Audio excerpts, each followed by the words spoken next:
તો સુરતના પલસાણા તાલુકાના બગુમરા ગામે સર્વે નંબર 7576 પાસે નવનિર્મિત ઔદ્યોગિક એકમો દ્વારા સરકારી નહેરની કાંસ ઉપર ગેરકાયદેસર બાંધકામ કરી તેને પૂરી દેવામાં આવતા સ્થાનિક ખેડૂતોમાં ભારે રોષ જોવા મળી રહ્યો છે। ત્યારે વર્ષો જૂની આ નહેરના પાણીથી ખેતી કરતા ખેડૂતોને હવે સિંચાઈના પાણી માટે વલખા મારવા પડે તેવી સ્થિતિ સર્જાઈ છે।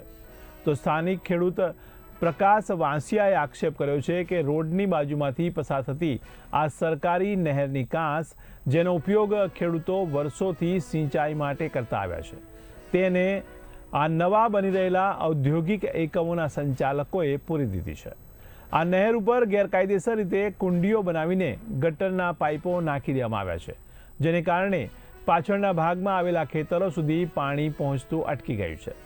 ત્યારે ખેડૂતો આ વોટરકોર્સ દ્વારા જ પોતાના ખેતર સુધી પાણી લાવતા હતા, જ્યાં ઉદ્યોગકારોએ પોતાના સ્વાર્થ માટે વોટરકોર્સ ઉપર બાંધકામ કરી દીધું છે જે સંપૂર્ણપણે ગેરકાયદેસર છે।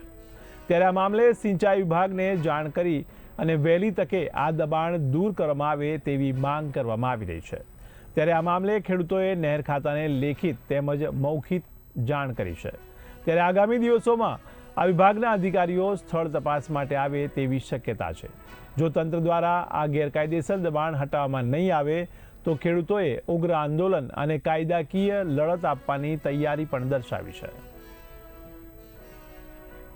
હું વર્ષો જૂનો ખેડૂત ખાતેદાર આ જમીનની ભૂતકાળમાં મારી હતી। અમે જે રસ્તે જે વોટરકોર્સથી પાણી લાવતા હતા ત્યાં આગળ એને આવી રીતના કુંડી બનાવી અને પાછળના ખેડૂતો જે પાણી લઈ જાય એ બધું ગેરકાયદેસર રીતના એણે વોટરકોર્સ પર બાંધકામ કર્યું મિલનું।